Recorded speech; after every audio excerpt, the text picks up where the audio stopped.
au backstage.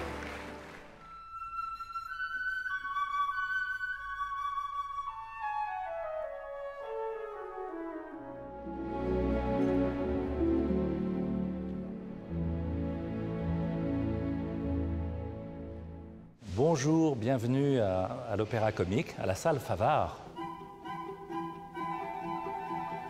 L'histoire de cette maison, c'est aussi l'histoire d'un genre qui est celui de l'opéra comique et qui s'est affirmé. C'est un genre particulier, comme vous savez, qui mêle l'art lyrique et l'art dramatique, qui n'est pas toujours drôle. Carmen ne finit pas très bien, et pour lequel on a construit un théâtre pour l'abriter. C'est un des premiers théâtres inauguré en 1898 avec l'électricité pour la première fois. Et donc c'est une salle voilà, qui est à la fois un peu impressionnante, parce que très ornée. On est quand même accueilli par cette statue particulièrement charmante. Déjà on le devine, c'est un endroit de charme. On y venait plutôt avec sa petite amie qu'avec sa femme. On va prendre un des nombreux escaliers.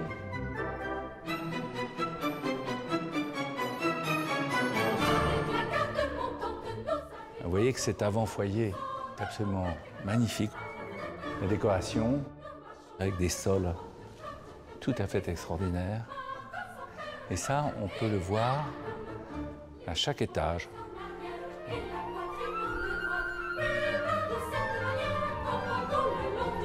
Le foyer, absolument merveilleux,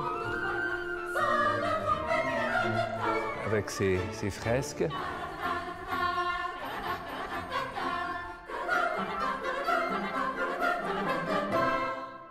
Maintenant, on va passer dans la salle.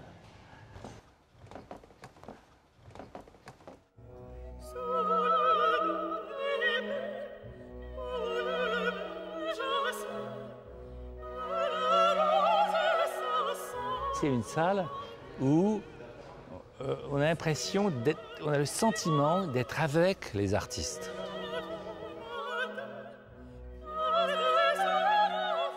Vous savez qu'il y a des lustres très souvent dans les théâtres. Ici, il n'y avait pas de lustre. Et ces lustres, ils n'ont pas qu'une vocation ornementale, décorative. Ils étaient là aussi pour que le son éclate.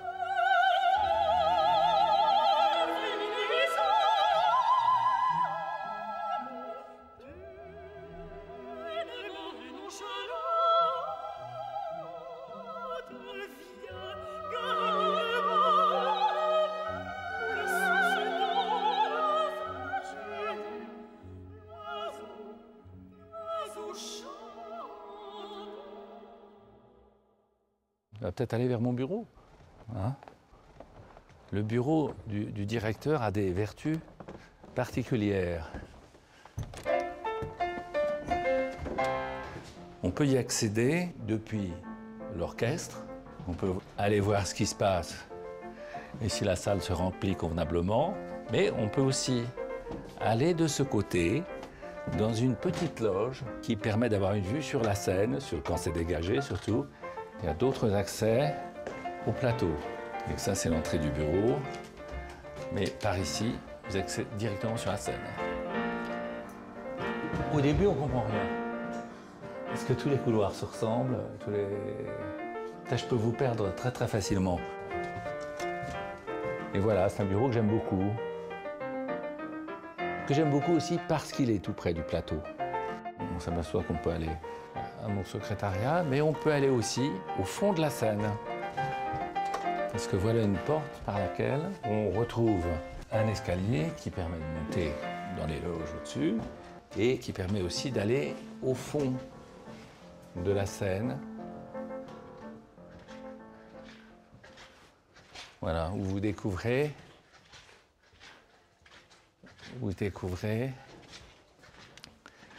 cette cage de scène tout à fait extraordinaire de beauté et qui est faite de ces portes merveilleuses qui étaient autant de passages pour les décors. Hein.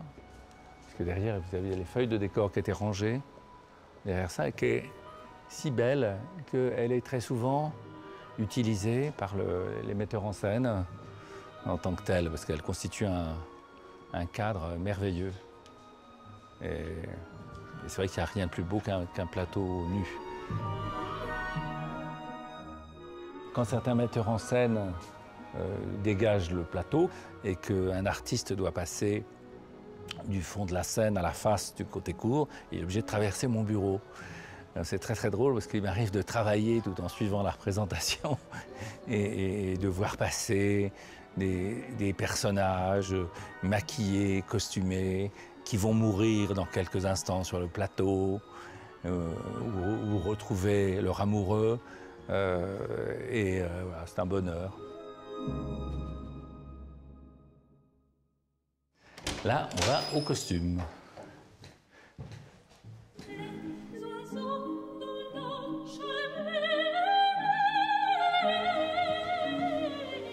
Vous voyez, c'est un très bel endroit toujours. Moi, j'adore les ateliers costumes.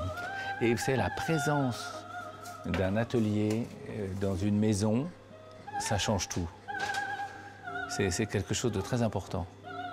Moi, j'y suis particulièrement attaché.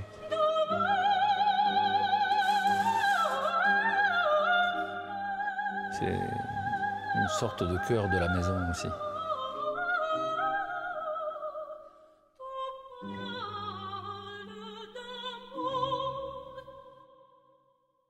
Il y a eu une vie très, très, très intense à l'Opéra Comique et mon rôle en arrivant ici, c'était un peu de retrouver son sens en s'appuyant sur son répertoire très, très particulier et puis de dire que ce répertoire de l'opéra français, il mérite d'être servi par de grands artistes.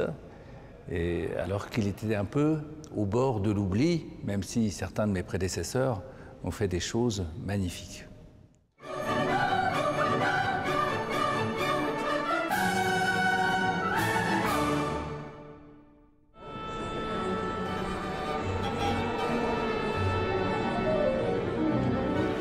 Meet the backstage.